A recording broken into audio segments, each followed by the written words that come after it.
मुनि चंड कौशिक के वरदान के कारण जरासंध बहुत अधिक शक्तिशाली था। श्री कृष्ण यह जानते थे।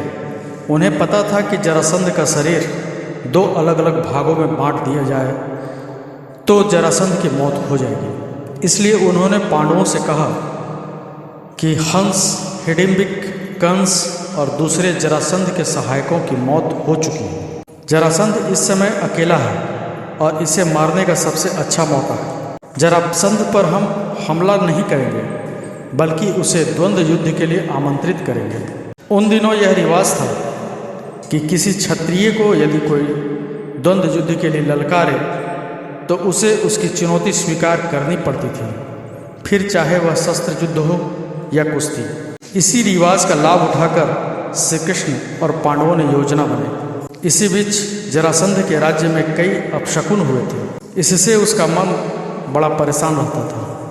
पुरोहितों ने उसकी शांति कराई और उसके लिए उसने भी व्रत आदि रखे थे, पर उसकी मनोदशा में कोई सुधार नहीं आया। ऐसे समय में श्री कृष्ण, भीम और अर्जुन जरासंध के राजभवन में ब्राह्मण वेश में आए। वे निशस्त्र थे। जरासंध ने कुलीन अतिथि समझकर उनका स्वागत सत्कार किया। जरासंध के स्वागत पर भीम और अर्जुन कुछ नहीं बोले। तब श्री कृष्ण ने कहा कि ये मेरे दोनों साथियों ने मौन व्रत लिया हुआ है, इसलिए वह शांत है। आधी रात को व्रत खुलने के बाद ही वह बातचीत करेंगे। जरासंध ने इस बात पर विश्वास कर महल में चला गया। अतिथि सत्कार में अग्रणी जरासंध आधी रात को अतिथियों के पास गया। इसी बीच जरासंध ने देखा कि अतिथियों के हाथ में एक निशान है जो कि धनुष की डोरी द्वारा रगड़ खाने से पड़ जाता है। दूसरे चिन्हों से भी उसे पता लग गया कि यह ब्राह्मण नहीं कोई और है। जरासंध ने पूछा, तुम कौन हो? तब तीनों ने कहा, हम तुम्हारे शत्रु हैं। जरासंध अचानक अपने शत्रुओं को देखकर चौंक गया और बोला, कृष्ण, तुम ग्वाले हो, क्षत्रिय नहीं, तो मैं तुमसे द्वंद्व युद्ध नहीं कर सकता। अर्जुन अभी तक बालक है, इसलिए उससे भी नहीं। हाँ, भीम के बल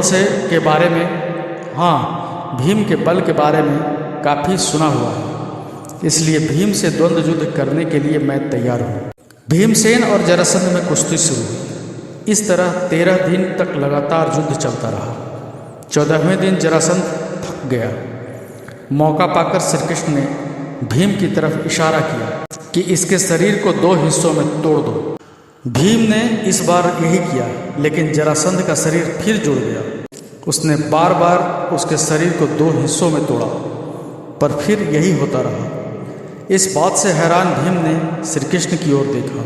श्री कृष्ण ने एक तिनका उठाकर उसे बीच में से चीरकर बाएं और दाएं ओर फेंक दिया। इस इशारे को समझ भीम ने इस बार यही किया और इस तरह जरासंध का अंत हो गया। श्री कृष्ण, भीम और अर्जुन ने सारे राजाओं को वहां से छुड़वा लिया। इसके बाद वे जरासंध के पुत्र सहदेव को मगध की राजगद्दी पर बिठाकर इंद्रप्रस्थ वापस लौट आए। इस तरह पांडवों ने विजय यात्रा की और सारे देश को महाराजा युधिष्ठिर की अधीनता में ले आए। तो मित्रों, हमारा ये प्रयास अगर आपको अच्छा लगे तो कमेंट करके ज़रूर बताएं। वीडियो को लाइक कर दें, चैनल को सब्सक्राइब करके बेल आइकन को दबाना ना भूलें ताकि हमारा नोटिफिकेशन आपको मिलता रहे। धन्यवाद।